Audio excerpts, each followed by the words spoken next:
अगर तुम्हारे आसपास की हवा जहरीली हो, तो तुम चाहे कितनी भी गहरी सांस लो, वो तुम्हें स्वस्थ नहीं कर सकती। उसी तरह, अगर तुम्हारा संग बुरा है, तो तुम्हारा मन कभी शांत नहीं हो सकता, क्योंकि संग ही तो जीवन का आईना है, जो दिखाता है कि तुम क्या बन रहे हो।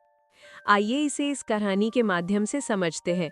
लेकिन शुरू करने से पहले अगर आप हमारे चैनल पर नए हैं तो अभी सब्सक्राइब कर ले, ताकि ऐसी ही प्रेरणादायक बुद्ध की कहानी आपको रोज मिलती रहे। एक दिन भगवान बुद्ध अपने शिष्यों के साथ एक गांव में पहुंचे। गांव के लोग बहुत श्रद्धा से उनसे मिलने आए। उसी भीड़ में एक व्यक्ति था, उदास, थका हुआ और क्रोध से भरा हुआ। वो बुद्ध के चरणों में झुका और बोला, भगवान, मैं हर दिन पूजा करता हूँ, दान देता हूँ, फिर भी मेरा मन हमेशा अशांत रहता है। गुस्सा आता है और मन में बुरे विचार आते हैं। कृपया मुझे शांति का मार्ग दिखाइए। बुद्ध ने शांत मुस्कान के साथ पूछा, वत्स, तुम्हारा संग कैसा है? वो व्यक्ति बोला, प्रभु, मेरे मित्र झगड़ालू हैं, नशा करते हैं और दूसरों की बुराई करते रहते हैं, लेकिन मैं कुछ नहीं कहता, बस उनके साथ बैठा रहता हूँ। बुद्ध ने पास रखी एक सुगंधित फूल माला उठाई और बोले, यदि तुम इस फूल के पास बैठो तो इसकी सुगंध तुम्हारे वस्त्र में समा जाएगी, और यदि तुम धुएं के पास बैठो तो उसका कालापन भी तुम्हें छू लेगा, भले ही तुम कुछ ना कहो, कुछ ना करो।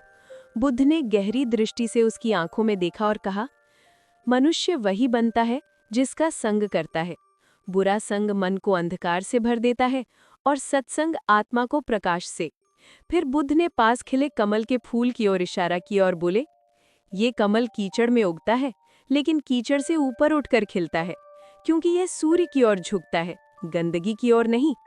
ऐसे ही मनुष्य को भी सत्संग की ओर झुकना चाहिए, अच्छाई, ज्ञान और शांति की ओर। वो व्यक्ति ध्यान मग्न होकर सुन रहा था। बुद्ध आगे बोले, सत्संग आत्मा का भोजन है। जब आत्मा को अच्छे विचार मिलते हैं तो मन शांत होता है, और जब मन शांत होता है तो जीवन सुंदर बन जाता है। कुछ देर तक वहां मौन छा गया। फिर वो व्यक्ति भाव विह्वल होकर बोला, भगवान, मैंने पूजा तो की, पर संग गलत चुना। आज से मैं सिर्फ सत्संग करूंगा। कुछ दिन बाद वही व्यक्ति दोबारा बुद्ध के पास आया। अब उसका चेहरा शांत था, आंखों में स्थिरता थी और मन में प्रसन्नता झलक रही थी। बुद्ध मुस्कुराए और बोले, देखो वत्स, जब संग बदलता है तो जीवन अपने आप बदल जाता है। सत्संग का अर्थ सिर्फ संतों के पास बैठना नहीं, बल्कि अपने मन को अच्छे विचारों के संग रखना है, क्योंकि जैसा संग वैसा रंग, और वही रंग हमारे जीवन की दिशा तय करता है। इस कहानी से हमें सीख मिलती है कि सत्संग आत्मा का भोजन है।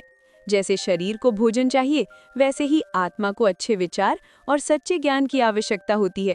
जब हम सत्संग करते हैं तो हमारे भीतर की अशांति मिट जाती है और मन शांत होता है। अगर आपको ये कहानी पसंद आई तो इसे लाइक, शेयर और हमारे चैनल को सब्सक्राइब जरूर करें, ताकि ऐसी ही प्रेरणादायक बुद्ध की कहानी आपको रोज मिलती रहे। धन्यवाद।